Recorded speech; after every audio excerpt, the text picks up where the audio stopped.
Ministerio de Educación. Como casi todos los lunes vamos a hablar de distintos temas. El día de hoy quisiera comunicarles y anunciarles que a partir de la próxima semana vamos a iniciar la integración de los consejos académicos en los circuitos educativos. Esto es muy importante, o sea, quizá no llame mucho la atención este tema. Sin embargo, si estamos trabajando en mejorar la calidad educativa, la constitución de consejos académicos es fundamental. En la Ley Orgánica de Educación Intercultural y en el reglamento se establece esto como prioritario para poder tener planes circuitales relacionados con el seguimiento en el cumplimiento de estándares educativos, los planes de mejora de la calidad en todos los planteles de cada uno de los circuitos.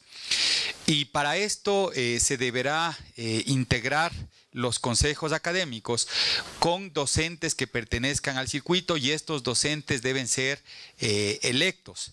El procedimiento que vamos a adoptar es que el distrito educativo hace una selección de los docentes que cumplen con los requisitos. Fundamentalmente el requisito es tener 5 años de experiencia docente y título de 4º nivel.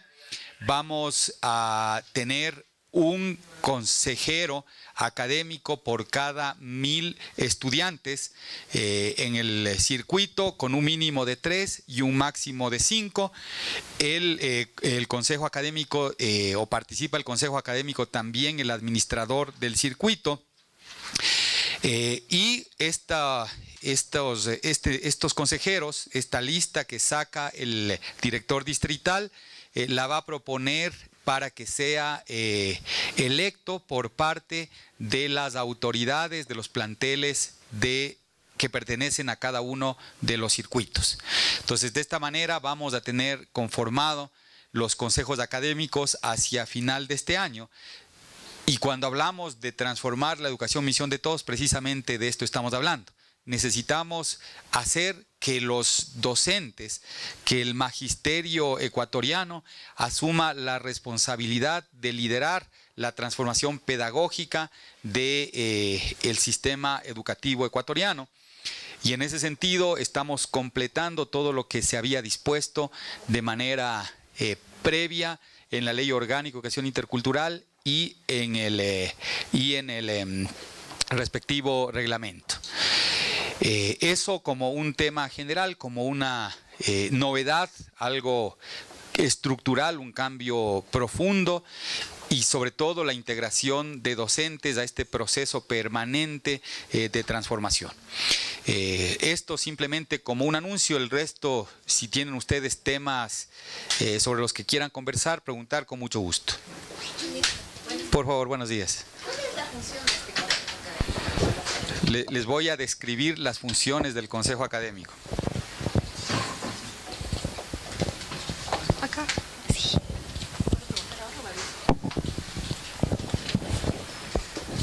A ver, estas funciones del consejo académico están establecidas en el artículo 31 de la Ley Orgánica de Educación Intercultural. La primera es vigilar el cumplimiento de políticas y estándares educativos del circuito.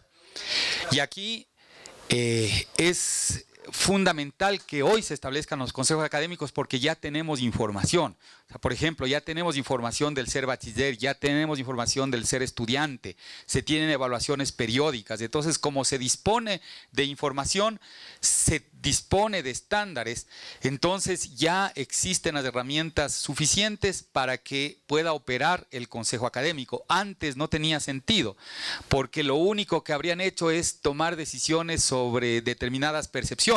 Hoy existen datos objetivos y este consejo académico tiene esa responsabilidad: vigilar el cumplimiento de los estándares educativos, la implementación del currículum, y la herramienta que les sirve de base son las evaluaciones permanentes que tenemos.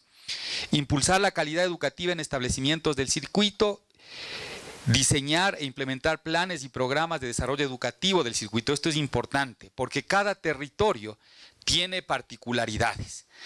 Por ejemplo, si nosotros hacemos una evaluación de los docentes a nivel nacional, es probable que en determinados circuitos tengamos una problemática distinta a la que tenemos en otros circuitos. Es distinta la problemática de los circuitos en el sector urbano en relación a los circuitos en el sector rural.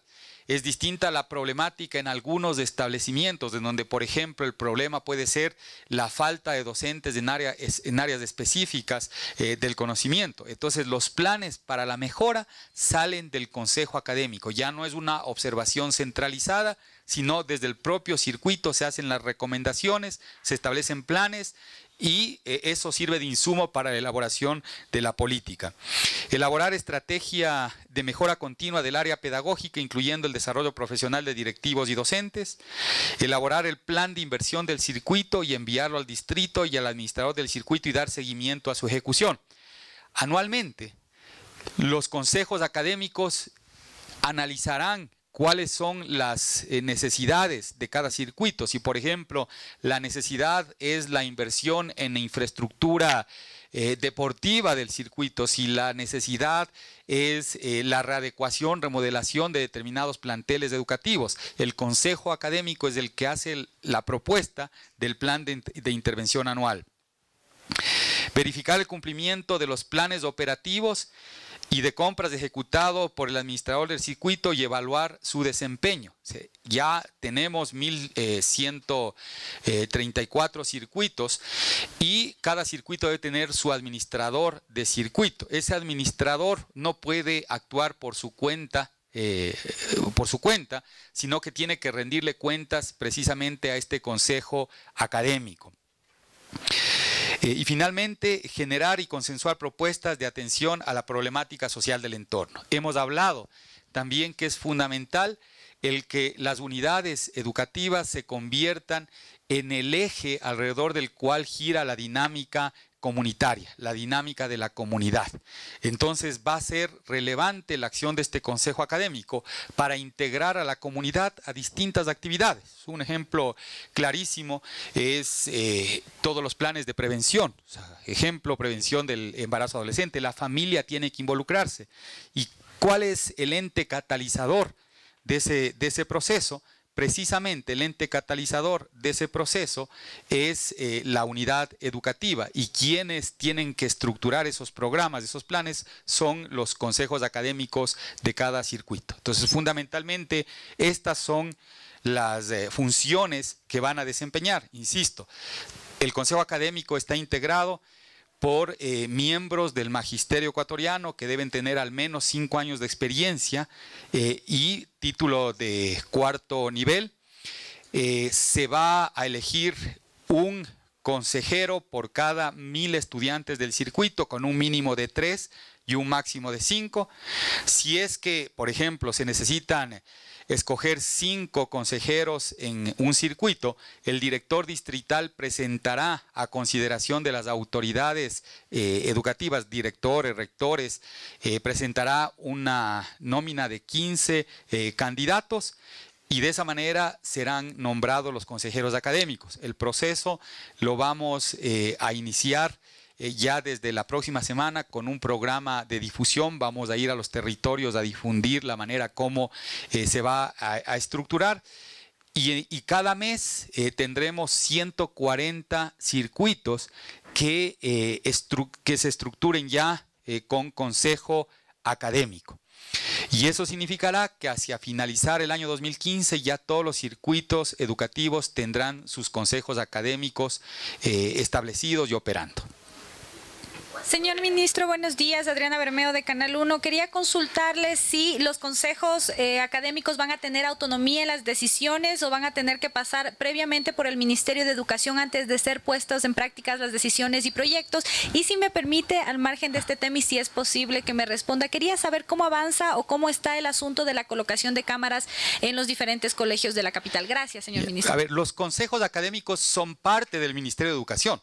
O sea, es una instancia del sistema educativo, es decir, no están al margen de eso y tienen que seguir determinados procedimientos. Y el procedimiento es, por ejemplo, elaborar planes anuales de mejora educativa en su circuito. ¿En función de qué?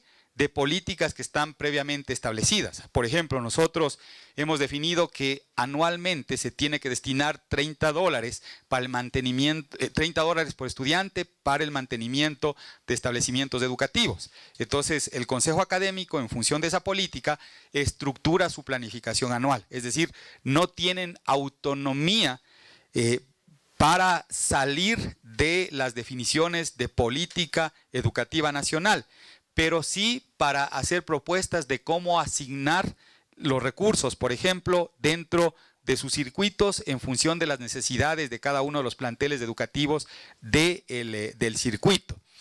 Y lo otro es que tienen total autonomía para hacer propuestas de política en función de la problemática de su circuito. Por ejemplo, pueden proponer algo que no se esté implementando a nivel nacional, pero que podría, dada esa experiencia local, podría difundirse a nivel nacional. Entonces, insistir en que son parte del sistema educativo, son parte del Ministerio de Educación, es una instancia dentro de toda la organización educativa nacional y está sujeto a la rectoría de la autoridad educativa. En el tema de las cámaras, tal como habíamos anunciado, son 89 establecimientos los que a finales del mes de marzo ya tendrán el servicio de monitoreo del perímetro, y tendremos aproximadamente 200 establecimientos educativos por trimestre que se seguirán sumando para llegar hacia final del año a 735 planteles educativos con monitoreo, que son los que tienen más de 1000 estudiantes en sus instalaciones. Señor. No, es a nivel nacional. Señor ministro, una consulta. Respecto a estos consejos académicos, ¿qué tiempo de duración van a tener? Y en otro tema, el presidente anunció el sábado esta nueva estrategia, digamos, para la previsión de embarazo en adolescente, perdón. ¿Cuál va a ser el rol del Ministerio de Educación? No sé si se va a cambiar en algo el pensum, algo. A ver, los consejeros serán electos por 4 años. Estarán en sus funciones 4 años. Y en relación al Plan Familia Ecuador, lo que ya se definió es que existirá un grupo que fundamentalmente es un grupo motivador, impulsor del plan y hará seguimiento del plan, que estará articulado a la presidencia y que está dirigido por Mónica Hernández. Sin embargo, lo que queda claramente establecido es que los ejecutores seremos los ministerios. El Ministerio de Educación, el Ministerio de Salud, el Ministerio de Inclusión Económica y Social. Es decir, estos vamos a ser los entes operadores del plan en cada uno de nuestros ámbitos. Y en ese sentido, una de las cosas que se definió para el sector educativo es que deben estar integradas las familias en el proceso de educación para la sexualidad. Antes se tenía un enfoque solo hacia los estudiantes. El cambio de enfoque implicará que trabajemos también con los padres de familia para que la transmisión de la información sea simultánea. Es decir, no solo recibe una información el estudiante, sino que también recibe información el padre de familia, porque se producía un conflicto, o sea, estudiante con una determinada información y muchas veces el padre de familia sin saber cómo abordar este tipo de problemática. Entonces ahora vamos a tener una concepción integral. En esa concepción integral jugará un rol fundamental el Departamento de Consejería Estudiantil. Con los departamentos de Consejería Estudiantil trabajaremos también la preparación de los padres en esta materia y sobre todo la posibilidad de dotarles de herramientas para que sepan enfrentar las distintas situaciones por las que atraviesan nuestros estudiantes.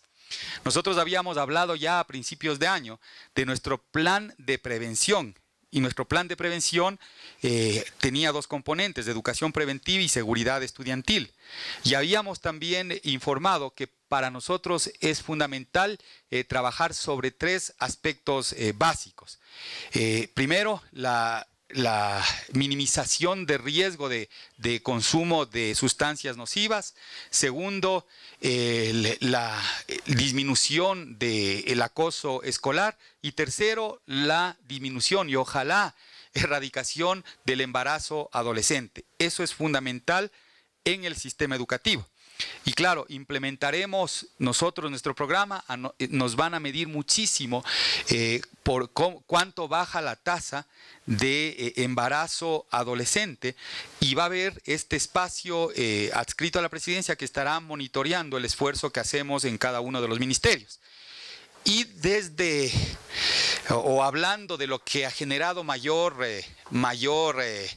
si se quiere, debate, aclarar que vamos a mantener una educación para la sexualidad que considere con amplitud dos cosas. Primero, el conocimiento científico, es decir, la transmisión de conocimiento científico. Eso implicará sostener en el currículum, por ejemplo, el conocimiento de la anatomía humana, de cómo son los procesos de concepción y demás, pero también de cómo actúan los anticonceptivos, los distintos anticonceptivos, desde una visión eminentemente científica. Y tercero, incorporaremos también todo esto que es fundamental, que es la formación en valores. En ese sentido, desde la transmisión de esta información no va a existir mayores cambios. No va a existir mayores cambios, y lo que sí se va a incorporar como una posibilidad es la posibilidad de la postergación del inicio de actividad sexual en los adolescentes. Pero no es que la estrategia va a estar anclado en eso. O sea, se ve como una de las opciones que antes no estaba considerada. Y lo otro que creemos que es sumamente relevante es esto que les decía, el componente de hablar de la afectividad, de los valores que están detrás de una relación entre personas. Entonces yo creo que se ha tergiversado mucho la información, incluso lo que se pretende como orientación del nuevo plan familia. Vanessa, por favor. ¿Cómo está? Buenos días, ministro. Sobre el mismo tema, ¿podría decirnos cuál es la tasa de embarazos adolescentes actualmente? Y la otra, ¿cómo avanza esta incorporación de los profesionales para el departamento de consejería, que ellos también iban a contribuir en el tema de la prevención en el acompañamiento estudiantil que se va a dar? ¿Cómo avanza la conformación de estos departamentos de consejería? La tasa...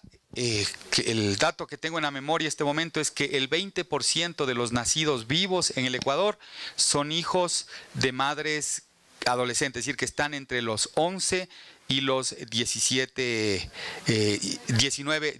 años. Y si solo consideramos los nacidos vivos de madres que están entre los 11 y 17 años, tenemos una tasa del 9%. Y estamos avanzando, se están ya haciendo los procesos de contratación. Nosotros tenemos un programa que lo denominamos de apadrinamiento.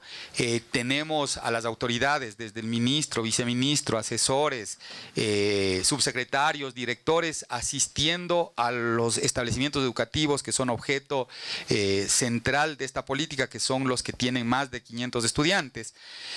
Y los establecimientos con más de 900 estudiantes ya tener en este año una relación de un profesional por cada 300 estudiantes.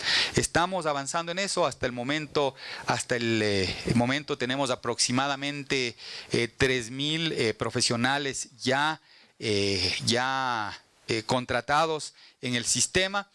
La intención en este año es llegar alrededor de 4.500 para garantizar esta política. Nos restarían incorporar 1.500.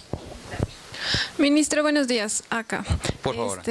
Insistiéndole en el tema del plan familia, ya de manera operativa, ¿cómo va a funcionar? No sé si tienen algún lineamiento específico de si se va a incluir, digamos, en la malla curricular, son horas extras, ¿cómo funciona ya en la práctica para los estudiantes? Perdón, sí, ministro. ¿Y cómo va a ser también eso de la escuela para padres?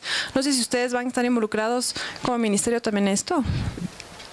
Eso lo mencioné hace un momento, toda la implementación del plan está a cargo de los ministerios. Todo lo que tenga que ver con salud, no va a estar en el Ministerio de Salud. Lo que tenga que ver con inclusión va a estar en el MIES y lo que tiene que ver con educación va a estar en el Ministerio de Educación. Y claro, nosotros ya tenemos trabajados contenidos que hacen referencia al tema en nuestra malla curricular. En este momento estamos trabajando en un proceso de ajuste curricular que estará terminado hacia el mes de mayo, y ahí hemos seguramente incluido algunos temas relacionados a la sexualidad. Entonces ya se venía trabajando en eso. Y después también hemos trabajado en un programa piloto, desde el año pasado de lo que es educar en familia.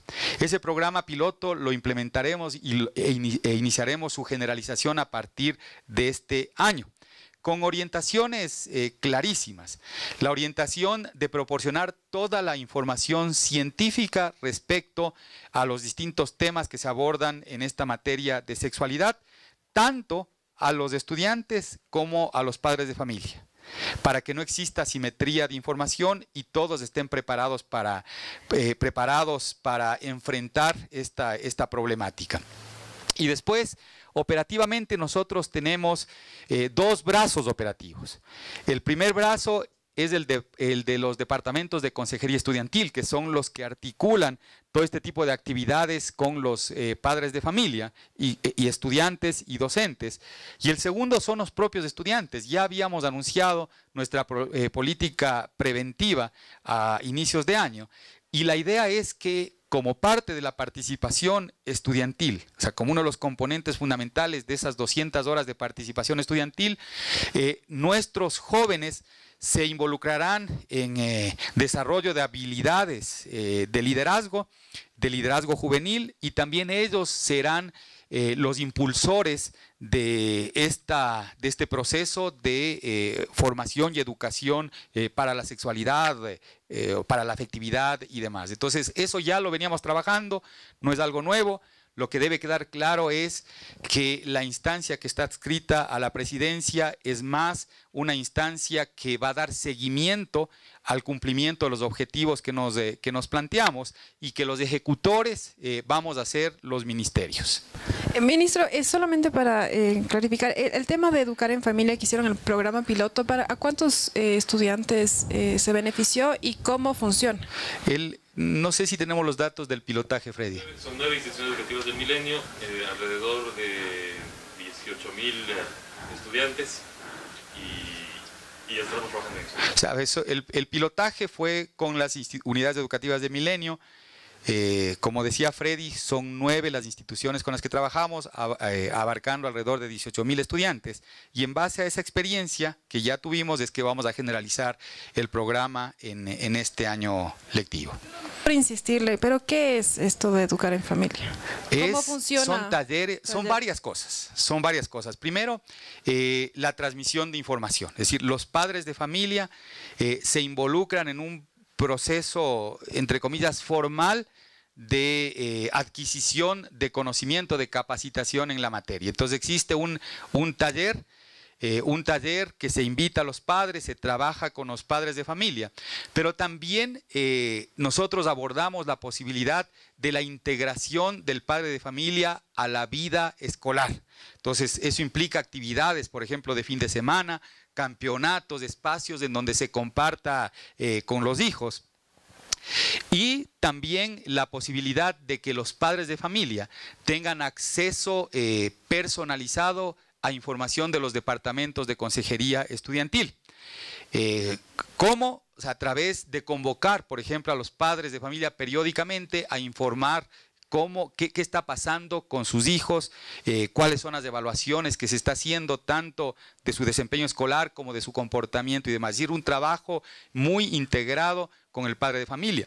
Si nosotros queremos clarificar esta idea, podríamos decir que es más o menos lo que hasta ahora terminaba siendo patrimonio de los establecimientos privados. O sea, periódicamente, o sea, cuando se hacían las juntas de curso y demás, era normal que los docentes, que el área de consejería estudiantil invite a los padres de familia para tratar la situación o hablar de la situación por la que estaban atravesando sus hijos. Es exactamente ese programa, en síntesis.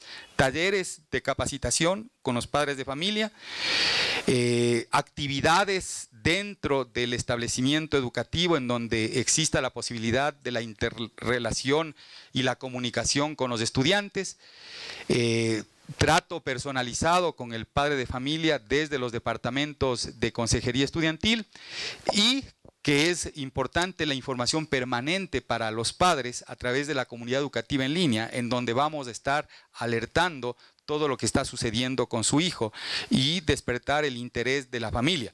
Acá hay que romper con un esquema que poco a poco parecería que se va posicionando. Es el esquema en donde el padre de familia, algunos, no todos, suponen que la educación es responsabilidad del plantel educativo. Y entonces a los 3 años que comienza educación inicial, le dejamos en el establecimiento y casi que queremos recoger a los 17 años una persona absolutamente bien formada.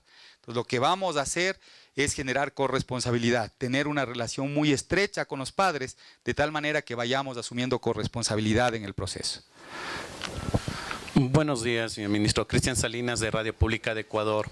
3 preguntas. La primera, esta educación en familia, ¿en dónde se va a implementar? ¿En la costa, que inician clases en mayo, o es simultánea, es decir, en la sierra y en la costa desde ya? Lo uno. Lo otro, la instalación de los sistemas de seguridad en los 730 colegios hasta fines de este año, ¿cuánto es la inversión y de dónde está saliendo esa inversión? Es decir, si sale del mismo Ministerio de Educación o del Ministerio del Interior.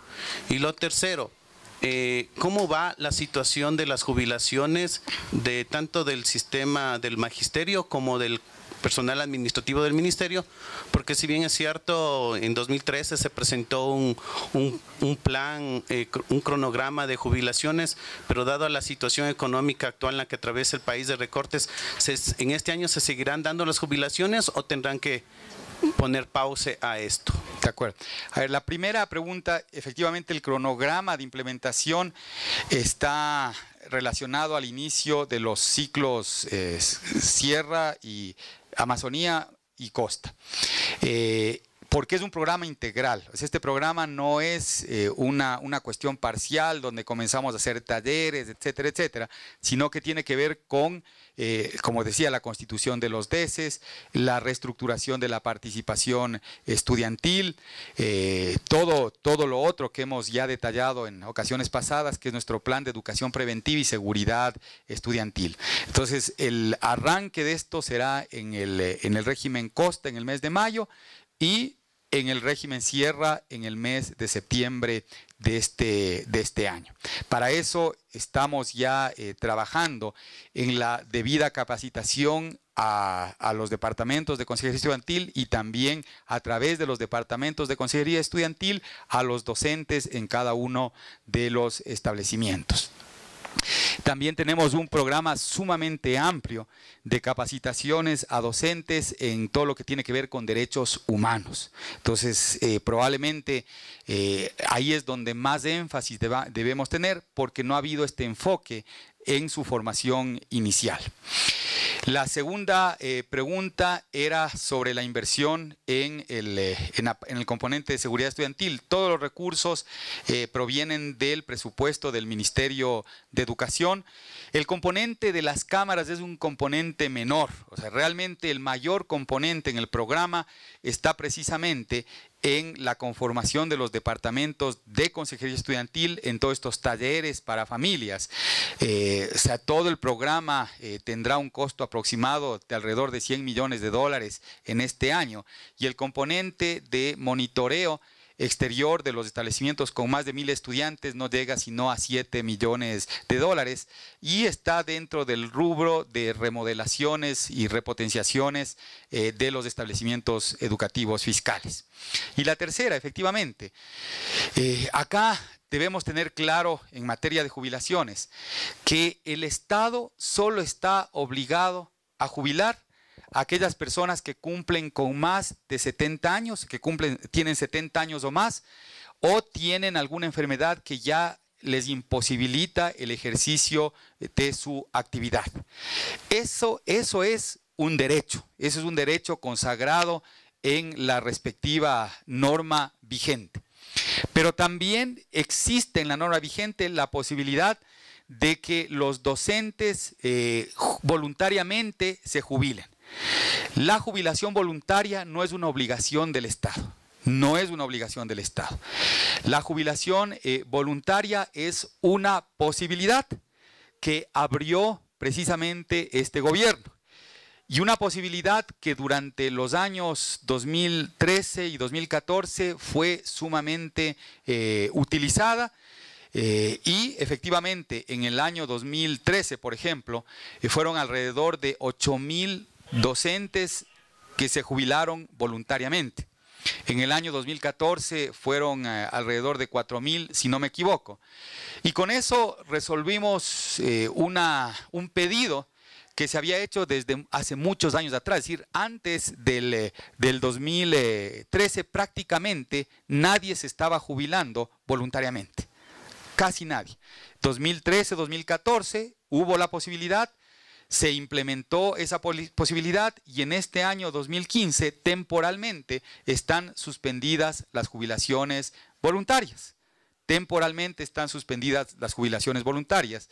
Y eso, insisto, no atenta contra ningún derecho porque las jubilaciones obligatorias siguen abiertas y cumpliremos con eso que sí es una responsabilidad y una obligación del Estado. Señor ministro, ¿hasta cuándo suspendidas estas jubilaciones voluntarias, por favor? Tendremos que ir haciendo evaluación. O sea, estas jubilaciones voluntarias son no permanentes, o sea, es un gasto no permanente y se financia con ingreso no permanente. Entonces, por ejemplo, si cambian las condiciones internacionales, si el precio del petróleo aumenta, podemos ya conversar con las autoridades financieras del país y evaluaremos cuándo se puede reabrir o levantar esta suspensión temporal. Sin embargo, estamos haciendo un análisis por pedido de la red de maestros. ¿Cuál es el análisis? El análisis o la lógica que maneja la red de maestros es que hay muchos docentes que quisieran ya retirarse y jubilarse entre los 60 y 70 años y que ni siquiera estarían esperando que en este momento se les entregue la indemnización por jubilación, sino que lo único que harían es ya acceder a la posibilidad de retirarse, que el Estado reconozca que están jubilados, que ya comiencen a percibir la jubilación que entrega el IES y que la indemnización se la haga cuando ya se convierte en obligación del Estado, es decir, al cumplir los 70 años. Esa es una propuesta que nos han hecho precisamente en la mañana de hoy desde la red de maestros y la estudiaremos, analizaremos, conversaremos con ellos a ver si es que jurídicamente es factible trabajar de esa manera. Última pregunta, ¿estos talleres de educación sexual en los colegios será sustituida por algunos talleres de valores? ¿Estoy en lo cierto? ¿O? No, es que no hay talleres de valores. Los valores no se enseñan teóricamente, los valores se viven. ¿No? Y entonces lo que vamos a hacer más bien es una vivencia de valores. Y aquí voy a darles como una primicia.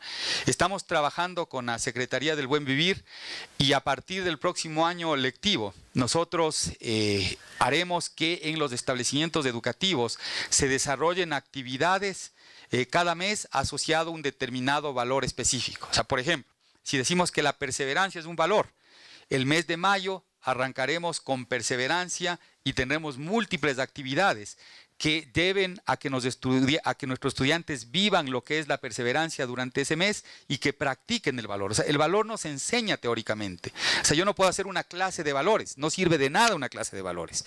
Lo que sirve es vivir determinados valores, y cuando eso ya se hace automático, el valor se convierte en una virtud. Entonces vamos a hacer ese trabajo en paralelo. Por eso les decía que en el mes de mayo es un programa integral. No quiero adelantarles mucho sobre lo que se va a hacer, incluso vamos a hacer una publicación conjunta de un libro de virtudes, de cuentos para niños, en donde mostremos las virtudes de personajes históricos que han marcado a la humanidad. Entonces es todo un programa integral que ya en su momento, insisto, lo presentaremos de manera conjunta con la Secretaría del Buen Vivir.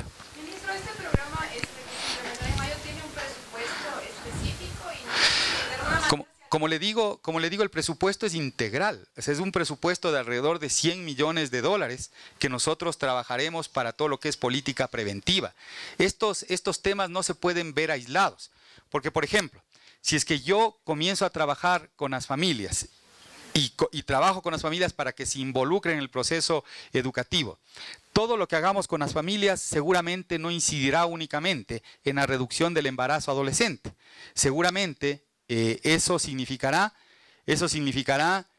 el que también mejoremos los índices de consumo, a la disminución bajaremos los índices de consumo de sustancias nocivas. Por ejemplo, es todo un abordaje integral. O sea, no se puede abordar las cosas de manera separada, todo es sistémico.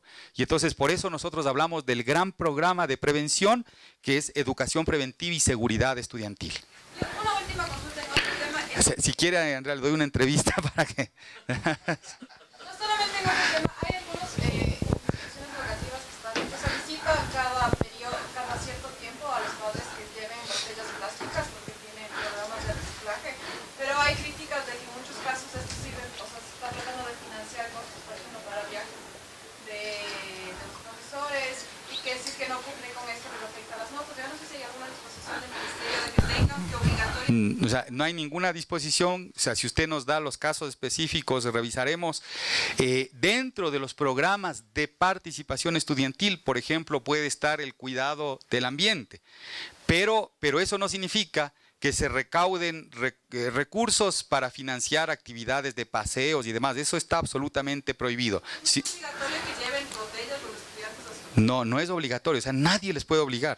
Yo creo que todos estos procesos deberían ser voluntarios, por conciencia.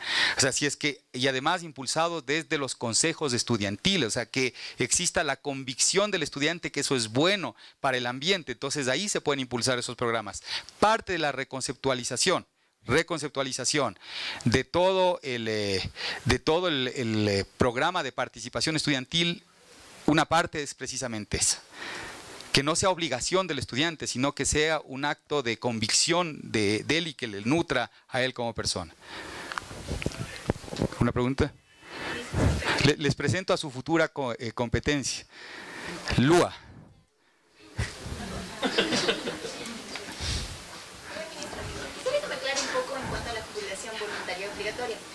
A ver, jubilación voluntaria obligatoria. No hay jubilación voluntaria obligatoria. Jubilación voluntaria y la otra de ley. Sí, eso, jubilación voluntaria, y la otra, que no tiene ninguna relación con esta, es la jubilación obligatoria.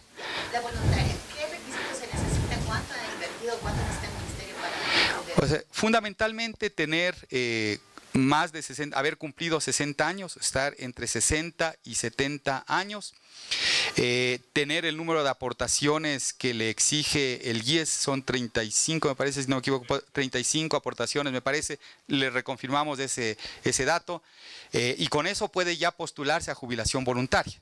O sea, esos son los requisitos fundamentales. Y podemos dar, me parece que incluso circulamos ya un boletín con los datos de cuál ha sido la inversión que bordea los 500 millones de dólares en la jubilación en el año 2003, voluntarias del año 2003 y 2014. Por favor. Quería preguntarle... ¿Funciona? Ya. Quería preguntarle sobre el pilotaje del ENES que se dio a cabo este fin de semana. ¿Cómo fue? ¿Cuál es la primera evaluación sobre esto? Gracias. Bueno, no tengo datos cuantitativos en este momento, porque apenas se dio el día sábado. Sin embargo, de lo que hemos podido conversar con autoridades de los planteles en donde se está implementando este curso de familiarización con el ENES, al parecer fue exitoso. Todos los lunes incluso tenemos reunión en donde participan docentes y participan estudiantes, tenemos presidentes de consejo estudiantil, estuvimos hoy, y también ellos nos transmiten que fue un éxito absoluto, que está ayudando, ellos perciben que estaría ayudando muchísimo para el día del examen, ya no será una novedad. Se darán cuenta que no es necesario ponerse tan nervioso, se ponen nerviosos porque van a enfrentar algo desconocido. Creo que hasta el momento la implementación de este curso de familiarización con el examen es un éxito, tiene un éxito enorme, y la idea es que con esta primera experiencia mejoraremos aún más para la implementación del mismo en el ciclo COST. El examen me parece que es en el mes de septiembre, en septiembre en el ciclo COST. ¿Listo? Les agradezco. ¿Tú tienes una pregunta, Lua? Yo soy Lua del canal ¿Quién es quién? De Educa. Y quisiera hacerle una pregunta. Bueno, quisiera... siempre hace preguntas difíciles ahí, sí. Quisiera pasar con usted un día para saber más sobre su trabajo. ¿Se podría? Claro, con mucho gusto. Con mucho gusto. Estás invitada entonces. Gracias. Te agradezco mucho por la pregunta. Muchas gracias. Hasta luego. Porque juntos transformamos la educación. Síguenos en nuestras redes sociales, YouTube, Facebook, Twitter, Flickr.